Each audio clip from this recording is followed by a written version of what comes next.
Hi guys, welcome back. How many times do you hit a shot and it just kind of floats straight up in the air, whether it's an iron shot, maybe you're hitting into the wind's really coming back into your face, you hit that shot that goes really high, it gets caught up in the wind and it just falls straight down, doesn't get a lot of distance. Well, that's a very tough shot when you're playing into the wind. If you hit the ball high, we need to know how to hit those low penetrating iron shots. Now, if you're downwind, hitting it high can be an advantage. We're going to talk about your normal shot shape. If it's a little bit higher, that's completely fine. Play it high in the wind, let it ride on out. And I'm gonna give you an example of that today. I got a little wind behind me. If your normal shot is high, that's fantastic. But then we're gonna talk about when you get into the wind, when you're feeling uncomfortable, when you're afraid you're gonna hit that shot too high, how to get that penetrating shot that's just gonna bore right through the wind and get your normal distance. So let's go ahead and start out first. I have my flight scope radar behind me here, and I'm going to just hit a normal, kind of fairly high shot. Let's pretend that you're a fairly high ball flight player, and let's just go ahead and hit a 6-iron right down the middle of the fairway and see what happens. There we go. So that ball is pretty high. Like I said today, I got some wind behind me, so that thing's going to carry pretty far. I mean, I'm going to get a little extra distance if I'm playing it nice and high. So it is an advantage if you have a naturally high ball flight, just to go ahead and let that thing ride the wind and crush it when you're downwind.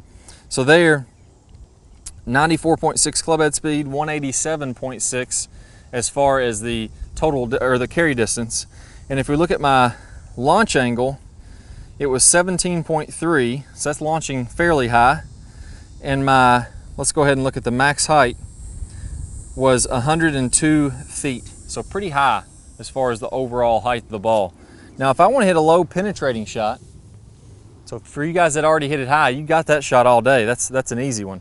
But if I want to hit a low penetrating shot, I need to make a couple of changes to make sure this goes nice and low. Number one, I'm going to play the ball slightly back in my stance. So normally I would play the ball kind of off my left ear, the inside of my logo on my shirt, somewhere around in there would be fine, just wherever you normally like to play it.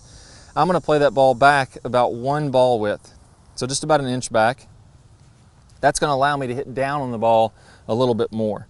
Now, number two, I need to de-loft this club. This is really, really important. So what I'm going to work on here is I'm going to go ahead and, as I'm halfway down, instead of this face being kind of almost straight up and down, I'm going to rotate my hands. So my left wrist is going to bow, my right wrist is going to cup, and my club face is now pointing directly down to the ground. So we're imagining I'm hitting a ball here. My club face is going to be pointing directly down to the ground. So what I've done is I've closed the face, and from there, I'm really going to work on getting tons and tons of forward shaftling. As I'm looking down at this club face, there's almost no loft on it at all. So that's a bit of an exaggeration, but that's what I'm going to feel like. So I'm going to show you from face on here. There's my wrist. This is bowing. This is cupping. And this is what we go over in the move section. I got a 5-video series that goes over exactly what you need to do to get that compression, get that forward shaft lane. I'm going to feel like that face is down, and then as I'm at contact, now I've taken all the loft off. Look at all that forward shaft lean. I'm really going to be able to hit a low rocket penetrating shot. I also want to feel like the back of my left hand is almost coming up like it's putting topspin. The way that I like to visualize it, we don't want to get this ball with a lot of backspin that shoots up into the wind. I want to feel like I'm taking the back of my left hand and rolling the ball to get some topspin as I'm coming through the shot. So if I'm flipping the club, if you watch my left hand, it would be releasing that way.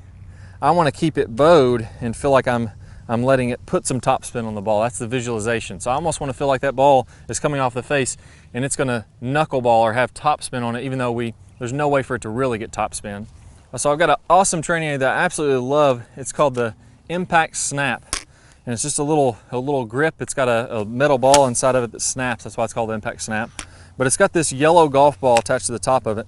And what this is going to do is, if I get my hands in the correct position and I get this wrist bowing, I get my right wrist cupping, and my hands are way leaning forward, well then as I come through that shot, now it's going to give me that forward shaft lean, and this golf ball should hit on the bottom of my right forearm. So if I flip this club, watch what happens. If I flip, that golf ball comes on this side of my forearm every time.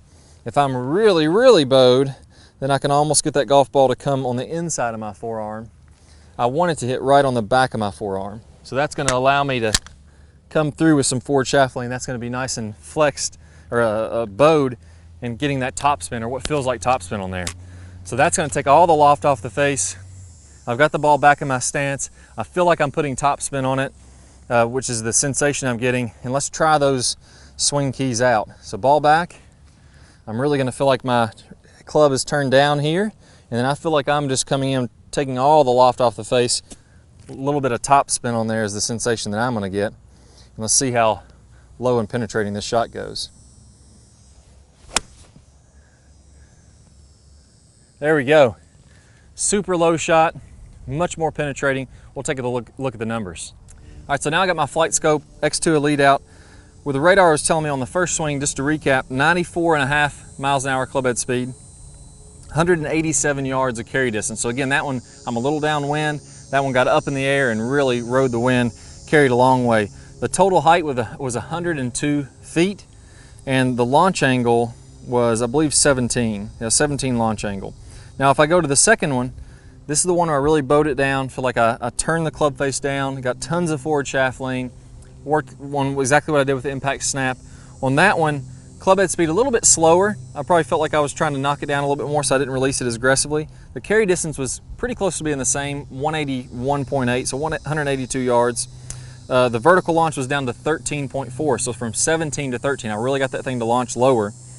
And then my total height was only 81 feet instead of 101 feet. Another thing there was the spin. So depending on how much spin you get is going to determine if that ball penetrates through the wind or not. So the second one was 6,100 and the first one was 7,100. So I took 1,000 RPMs of spin off of it. That's going to allow it to really go through the wind much more easily. So work on those keys, get the ball a little bit back in your stance. Work on getting that club face pointing down to the ground. I'm going to really bow and cut my wrist so this is facing down. And that's going to allow me that I'm going to keep that face square as I'm coming through contact. You can see it's a dead square. And my forward shaft lean, because of turning this face down, it's much easier to get forward shaft lean to really hit that penetrating shot. If you're struggling, use the impact snap. I have a promo code C-Ballard. If you put that in, if you order your impact snap, they give you a few dollars, 10% off. But it is a cool training aid, especially for those of you who struggle flipping the club.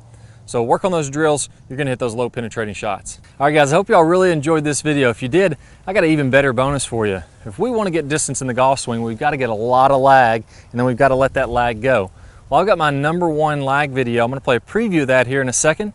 If you're on a desktop device, go ahead and click the link that pops up on your screen. If you're on a phone or a tablet, click the iCard that's somewhere on your screen right now. That's gonna take you to where you can get instant access to that full video. Plus you're gonna get 5 videos from our Top Speed Golf system. Never going to cost you a dime. If you have any questions, put them in the comments below. Click that thumbs up button, that really helps us out. And also remember to subscribe, that way you'll see our newest videos. See you guys in the lag video. Hi guys, and welcome back. I'm Clay Ballard, and in today's video we're going to talk about one of the absolute worst drills for creating lag. It's a very common drill that I see. And in this drill, what we're going to do is we're going to set the wrist very early to create an angle of lag, and then we're going to try to hold this throughout the swing. It's one of the worst things that you can do to build lag. I'm going to talk about the science behind why this is the case, and I'm also going to give you a great drill to help you improve your lag, all in this video. Let's go ahead and get started. If I do it this way versus holding that position, exact same thing happens when we're building the lag in the golf swing. So what we want to do is throughout the swing, I want to have a very low and wide takeaway. So I'm not going to set my wrist early at all. If you look at a lot of the top players, you look at Adam Scott, very wide takeaway, not very much wrist set at all. You look at Rory McIlroy, look at Tiger Woods. All these players are using a wide takeaway and not getting very much wrist set, so that later in the swing, as we start down, we can increase this wrist set, and we're really only going to max out this angle of lag for a split second in the downswing. Okay, so a 3-step drill here. Now, as we get started with this, I want to remind you that the fulcrum in this golf club for getting a massive amount of lag is right at the end of the golf club. This is where I want my hinge point to be.